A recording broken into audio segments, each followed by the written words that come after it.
Hollywood has always loved its legends, but few have carried the weight of stardom the way Robert Redford has. He wasn't just an actor, he was a symbol. A man whose golden hair, quiet strength, and piercing eyes defined an era of American cinema. But here's the thing about legends. We often mistake them for untouchable gods, when in truth, they are deeply, achingly human. Redford's career gave us unforgettable moments, the Sundance Kid riding with Paul Newman, the smoldering intensity in The Way We Were, the raw tenderness of Out of Africa. But behind the camera, away from the magazine covers, there were women. Women who didn't just play opposite him on screen, they left fingerprints on his heart. When Redford was asked later in life about the women who stayed with him, the ones who defined him in ways he could never fully shake, 6 names rose to the surface. These weren't passing flings. They weren't shallow infatuations. They were connections that spanned decades, inspired his artistry, and haunted him in ways that even time couldn't erase. This is the story of Robert Redford through the women who shaped his journey. 6 women who challenged him, loved him, inspired him, and left marks that fame and fortune could never overshadow. From glamorous stars to quiet partners, from fiery storms to tender confidants, these are the women Robert Redford could never get over. When Robert Redford met Jane Fonda, Hollywood didn't just find a new screen couple, it found electricity. 2 young stars at the height of their powers, colliding at exactly the right moment. Jane Fonda had grown up with a famous last name. Her father, Henry Fonda, was a titan of the silver screen. But Jane wasn't about to coast on that legacy. She had grit, she had ambition, and she was determined to prove herself on her own terms. By the mid-1960s, she was already carving a name for herself, balancing charm with political fire, a beauty with something far sharper underneath. Redford, by contrast, was the newcomer, still rising, but already impossible to ignore. That face, that quiet intensity, the way he seemed to say more with a glance than most actors could with a monologue. He was California sunshine mixed with New York grit, and audiences couldn't look away. When the two were cast together in Barefoot in the Park, 1967, the effect was instant. Their chemistry leapt off the screen, effortless and magnetic. Audiences were convinced something real must be happening behind the camera. And in a way, it was, though not in the tabloid sense. Jane would later admit that every time she worked with Redford, she fell for him all over again. He had that boyish grin, that quiet steadiness that made you feel safe even as it set your heart racing. Redford, for his part, admired Jane's sharp wit, her intelligence, her fearless activism in a time when Hollywood often wanted women to simply smile and look pretty. She challenged him, and he thrived on that challenge. Their relationship wasn't just about romantic sparks.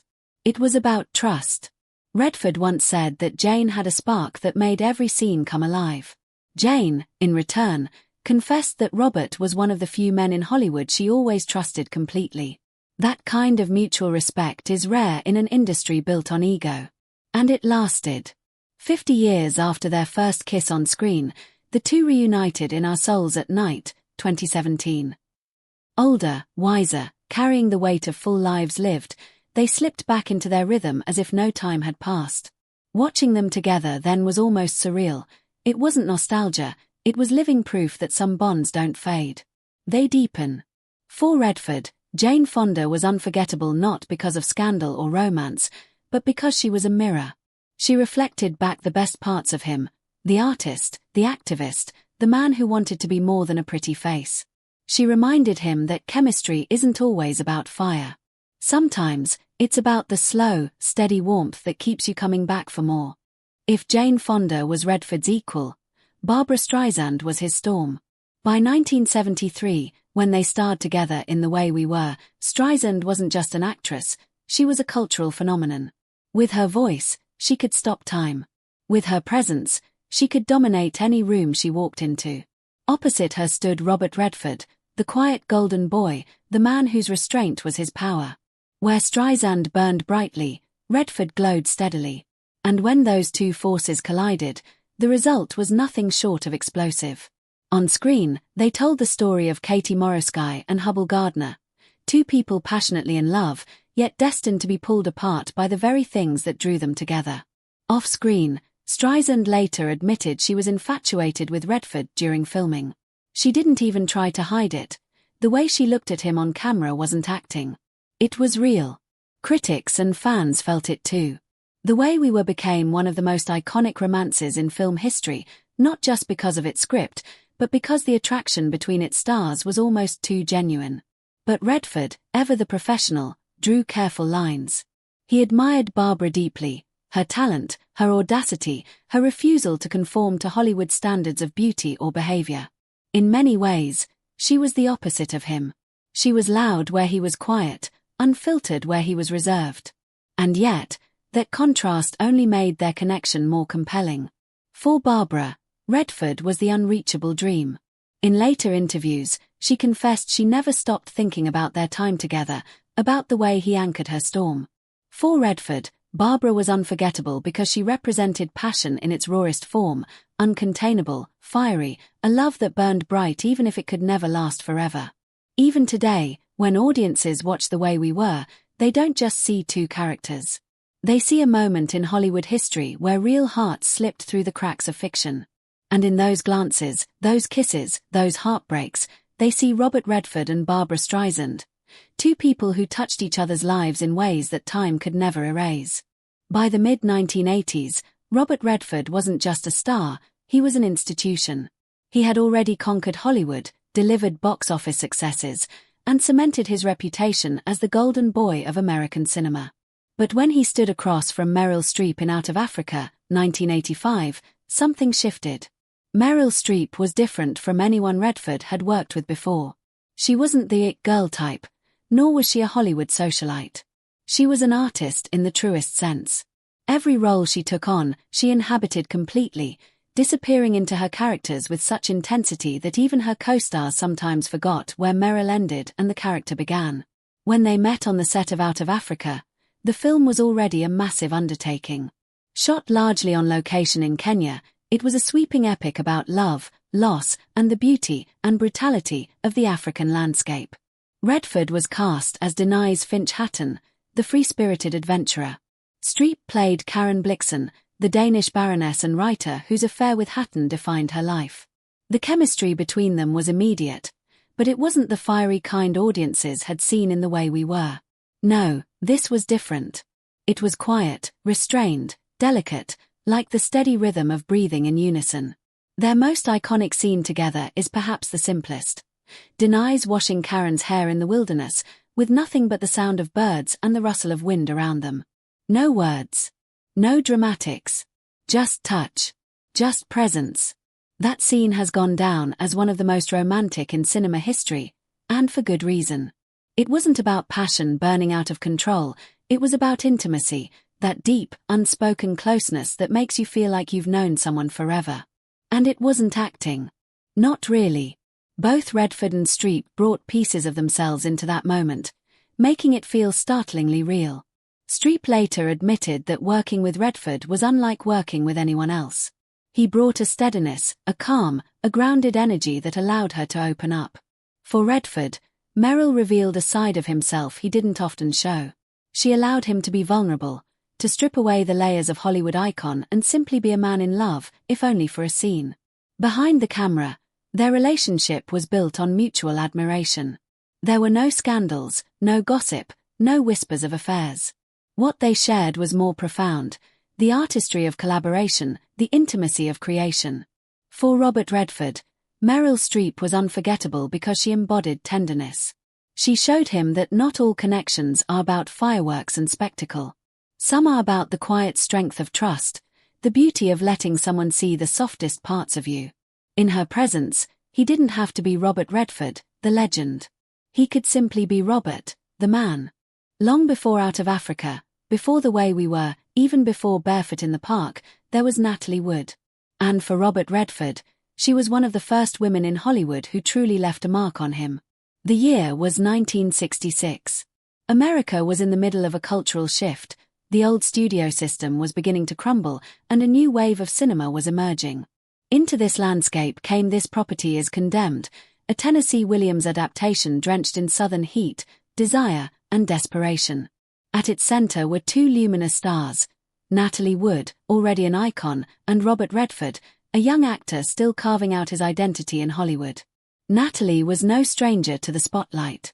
She had been acting since she was a child, captivating audiences in Miracle on 34th Street, breaking hearts in Rebel Without a Cause, and dazzling the world in West Side Story. By the mid-60s, she was considered one of Hollywood's most magnetic actresses, glamorous on the surface, but with an emotional depth that made her performances unforgettable. Redford, meanwhile, was still on the ascent. He had a few credits, a growing reputation, but he wasn't yet the legend he would become.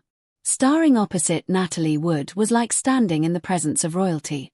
On screen, the chemistry between them was undeniable. Natalie's vulnerability and warmth played perfectly against Redford's brooding intensity. Critics and audiences alike remarked that the film felt almost too alive, as if the emotions spilling across the screen weren't just acting, but something real. When they looked at each other, it wasn't just character to character, it was human to human, soul to soul. Off-screen, their bond deepened. Redford was famously private, almost protective of his inner life. But Natalie had a way of drawing people out. Beneath the Hollywood polish, she carried her own struggles, insecurities, heartbreaks, and the weight of growing up under relentless scrutiny. Redford admired her resilience, her ability to balance fragility with courage. They weren't lovers in the tabloid sense, but they shared something equally profound, a deep, mutual recognition. Two people navigating the illusions of Hollywood, searching for moments of authenticity in a world built on performance. And then, tragedy. In 1981, Natalie would drown off the coast of Catalina Island under circumstances that remain murky to this day. The news shook the industry, and it shook Redford. She was only 43. For Redford, the loss was deeply personal. Natalie wasn't just a co-star. She was a friend, a confidant, a reminder of the beauty and the fragility of life. She represented a time when his own career was still young, when the future seemed wide open. Natalie would remain unforgettable to Robert Redford not only because of what they shared, but because of what she symbolized, the fleeting nature of even the brightest stars. A reminder that fame is temporary, but memory endures. She was the ache of what might have been, the bittersweet echo of a time that could never return. By the late 1990s, Robert Redford's role in Hollywood had shifted.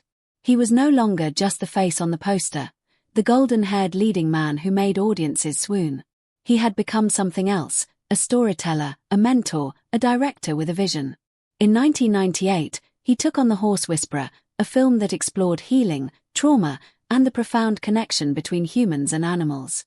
It was an ambitious project, demanding not only of its director but of its cast. And it was during this film that Redford encountered someone who would remind him of his own beginnings, a young Scarlett Johansson. Scarlett was just 13 years old when she auditioned for the role of Grace McLean, a girl left scarred and broken after a devastating riding accident. Redford himself played Tom Booker, the quiet, soulful horse trainer who helps her find her way back to life. From the moment she read for the part, Redford saw something remarkable. Scarlett wasn't just delivering lines. She was living them. She had an instinct, a naturalism, an authenticity that many adult actors struggled to achieve. Redford treated her not like a child actor, but like an equal. He encouraged her, challenged her, and gave her room to breathe life into Grace. The result was extraordinary. Scarlett delivered a performance that stunned critics and audiences alike, announcing the arrival of a true talent. But more than that, she and Redford forged a bond that went beyond the set. Years later, Scarlett would speak about Redford with deep gratitude. He taught her what it meant to take the craft seriously, to view acting as more than just a job. He instilled in her a sense of artistry, of responsibility, of respect for the work. At a time when she was still discovering herself, he helped her find her voice. For Redford, Scarlett was unforgettable not in the same way as Jane Fonda or Barbra Streisand. She wasn't a lover, nor a longtime co-star. Instead, she was a legacy. She reminded him of his own youth, raw, unpolished, hungry. Watching her rise, from independent dramas to global stardom in the Marvel Universe, was like witnessing the future unfold before his eyes. Scarlett Johansson was unforgettable to Robert Redford because she represented continuity. She was proof that the passion and artistry he had fought to preserve in Hollywood would live on.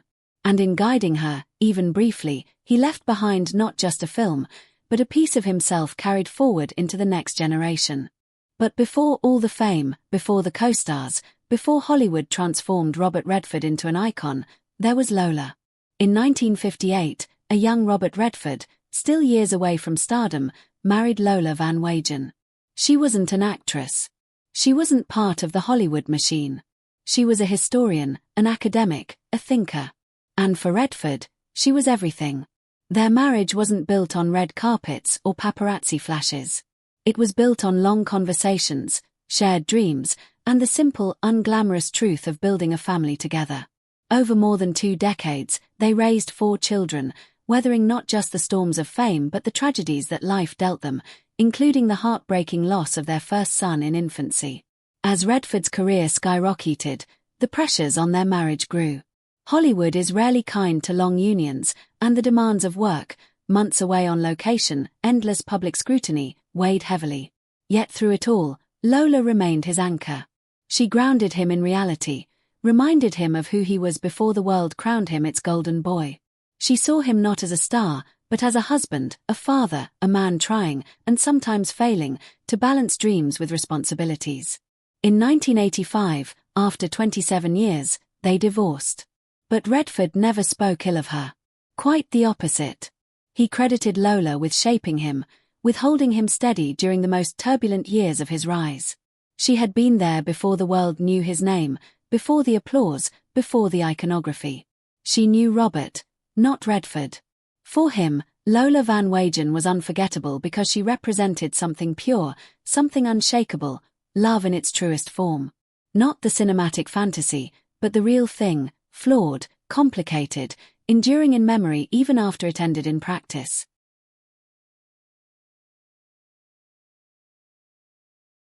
Robert Redford's life has been filled with accolades, box office triumphs, and cultural influence. He is, without question, a legend. But peel away the mythology, and what you find is a man shaped by the women who walked beside him, even if only for a time. Jane Fonda, who mirrored his artistic fire. Barbra Streisand, who brought passion and uncontainable spark. Meryl Streep, who revealed intimacy in its quietest form. Natalie Wood, who embodied both the magic and fragility of stardom. Scarlett Johansson, who carried forward his legacy into the future. And Lola Van Wagen, who grounded him in love that was real, raw, and human. These 6 women were not just co-stars or companions. They were milestones in his journey, shaping not just his career, but his soul. Each left an imprint that fame and fortune could never overshadow. In the end, Robert Redford reminds us of something essential. Even legends are human.